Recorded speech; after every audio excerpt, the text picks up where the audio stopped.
Okay, here we are going to continue. We already work on the variables and types of variables.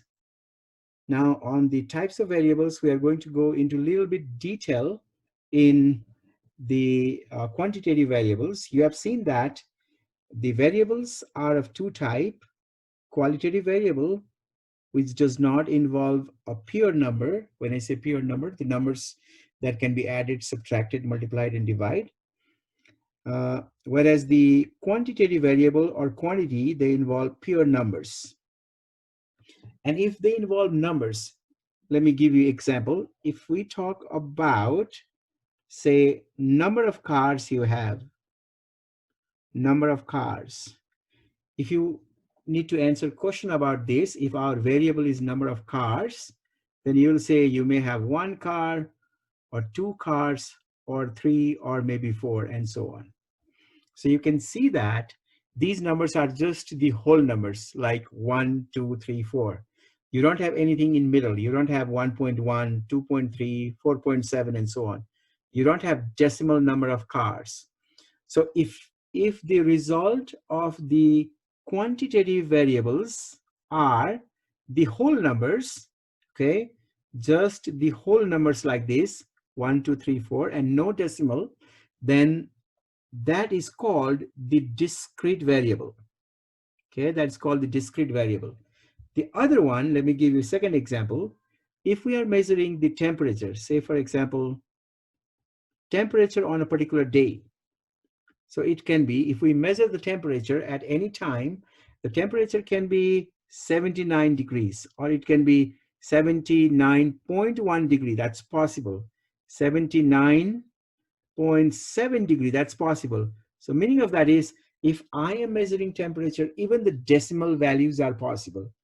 So if the decimal values are also possible, then in that case, this variable, which was the quantitative variable because it involves pure number, is a continuous variable.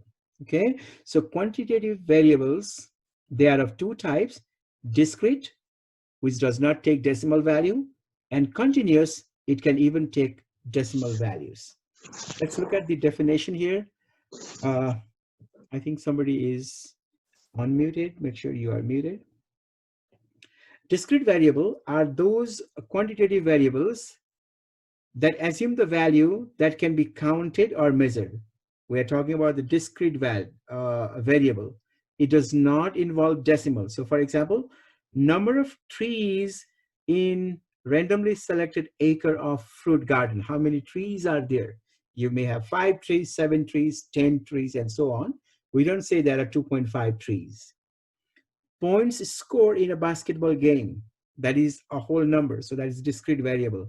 Number of children in a family, that's a discrete variable. I have 2, I don't have 2.3, you know. So number of children in a family, it assumes the whole number, so that is discrete variable. Number of students in a classroom, how many students are there in my class, in this class? So if I want to count that, maybe 26. Okay, so that's a whole number. I cannot have something like 32.5 students. Number of calls received by a call center on a day. How many calls are received? Maybe 56 calls. It's not 56.3 or anything like that. Okay, so that is also the example of discrete variable. But if we talk about continuous variable, the variable can assume finite number of values between two specific values. For example, between 79 degree and 80 degrees centigrade or Fahrenheit temperature, it can assume all values in between 79.1, 79.2, 79.23. It can take any values. So that is continuous. One very important thing to note here is the continuous variable, they can include fraction and decimal. It can take fractional values or decimal values. Some of the examples here are volume of water lost in an hour through a leak in a tank. So how much water is lost? Maybe 5 liters, 5.2 liters, 5.3 liters, and so on. Temperature on randomly selected day, as I mentioned up here. Okay, so the temperature can be any number, in my example here, between 79 and 80. So it can take decimal values. So that is continuous variables. So remember, discrete variable, it does not take decimal values, whereas continuous variables, it can take even the decimal values. Okay, here we are talking about the level of measurement. Okay, level of measurement, how we can do that, and what is the level of measurement. Let's talk about that. Okay, so when we say level of measurement, what is that? The data can be classified into 4 levels of measurement. So the same data, after we have the variables, as I gave you example before, like age and color of car, those are the variables, and from the variables we can collect the data, and the data for the age was numbers like 15, 17, and so on, whereas the data for the color of car was red, blue, green, etc. So those data can be classified into 4 levels of measurement. How we can measure those? Based on that, there are 4 levels of measurement: nominal, ordinal, interval, and ratio. These are some very important things that we need to understand here. When we say nominal level of measurements are qualitative. Remember, in this one, in nominal level of measurement, the data is qualitative data, and mathematical computation cannot be made. For example, if we are talking about the color of the car, your car's color is red, mine is black. If I add those two, there is no way that you can add the color of one car to the other, or subtract, or multiply, or divide. So mathematical computation is not possible. That type of measurement is called the nominal level of measurement. Nominal level, the data can be categorized using name or label or qualities. Okay, for example, if we talk about qualities, we can rank something as good, very good, or excellent. Okay, you can also label them by putting some sort of label, like the students can be classified by grade level. Students getting A, students getting B, student getting C. Labels over there, A, B, C, that is the nominal level of measurement. Okay, that is nominal. Similarly, if you think of the nation of origin, okay, nation of origin, that is nominal level. Eye color, nominal level. Zip code, although you see a number there, we have never heard people adding, subtracting, multiplying, or dividing the zip code of one place with zip code of other. Okay, so no mathematical computation can be done there. Gender, political affiliation, nationality, these are all nominal level of measurement, because the mathematical computation cannot be done here. Okay, ordinal level of measurement. So let's see, what is that? Ordinal level of measurement classifies the data into categories that can be ranked. This is also the categorical data, you can see, but the way we categorize the data is based on the rank. So that here the data can be ranked, but the difference between the rank is not possible. For example, if I categorize the students in a class by grade level, someone's microphone is, if you can mute that, that'll be great.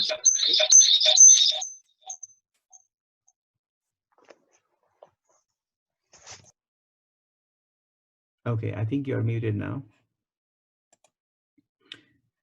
So when you say ordinal level of measurement, this is the categorical data that can be ranked, but the difference cannot be measured. For example, if I categorize the data by grade level, say for example, A, B, C, D, so someone has a grade A and someone has grade B, we cannot find the difference. You cannot mathematically calculate the difference there. So that type of data is called the ordinal level of measurement. It's a categorical data which can be ranked. For example, the other one, if you're ranking the or rating the movie from a scale of 1 through 5. somebody get 5 scale, a movie got five scale or 5 stars, and the other one got 3 stars. We cannot compute the difference between those two. So those type of data is called the ordinal level. So for example, movie rating from 1 through 5 star, students grade, judging like first, second, third position, rating scale like poor, good, excellent, rating of football players. These are all ordinal level of measurement. These are categorical data. They categorize the data, and the way they categorize the data is based on the rank. Okay, there will be a rank in the categorization. So that type of data is called the ordinal level of measurement. Anybody have any question on the ordinal level of measurement? Okay, you have no question on that. Now let's go to the third level of measurement. We just completed nominal. We completed 2 of them, that is nominal and ordinal. We completed nominal and ordinal. Now the next one is the interval. Okay, what is this interval? Our third level of measurement is interval level. What is that?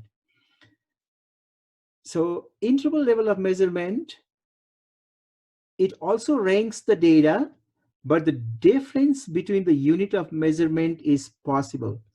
In ordinal, you have seen that the difference is not possible. Whereas in case of interval, the difference is possible. Okay, but there is one thing that we need to know. The zero has no meaning in this one. There is no meaningful zero. For example, when you talk about IQ score or ACT score that you have, okay, or the temperature, when you say temperature, 70 degree and then 75 degree, the difference can be measured. Okay, and we also talk about zero in temperature, but zero is a relative position in temperature, because 0 degrees centigrade and 0 degree Fahrenheit are different. These are the relative position only. So it is not a true zero. Similarly, the time of the day measured in military time, we start from 0, which does not have a meaning, like midnight of, let's say 12 a.m., that's 0. Then we go to 1, 2, 3, 4, all the way up to 24 in military time. Okay. Similarly, the other example is year of birth of a college professor. If my birth year is 78, okay, and another college professor was born in 1983, there we can compute the difference. You can find the difference. That will tell you the age difference between those two professors. Okay, but the 0 in this case has no meaning. Like if we begin the time with some time year 0, this 0 has nothing to do over here in 1978 or 1983. So there is no true 0 in interval level of measurement. Remember the examples. These examples are quite important because the interval level of measurement is sometimes a little confusing. So be very, very careful on that. One more time, if you try to recall what we have done so far, in nominal level of measurement, it does not involve any number. It's pure categorical. Ordinal level, it's also categorical, but it has a rank. Okay, it has a rank, but the difference cannot be measured. Whereas when you go to the third one, it is also the rank, but the difference can be measured, like temperature. Okay, those are the 3. Now the last one, now it's quite easy to understand the last one. Ratio level, it involves the pure number. Okay, it is the measure of, or the measurement possess all characteristic of interval measure, and there is a true 0. So when we think of numbers, the pure numbers, you can add, subtract, multiply, and divide. Also the 0 makes sense in real number system. And also the ratio can be measured. Okay, so a ratio of 2 data entry can be formed meaningfully. For example, volume of water in a tank, it's a pure number. How much water is there in a tank? 527 liters. If I say 527 liters, That's a pure number. So definitely that's a ratio. Uh, for example, value of a house. Say, for example, the value of a house is $300K. That's a pure number. So that's a ratio. Height, somebody's height, or height of Mount Everest, 8848 meter.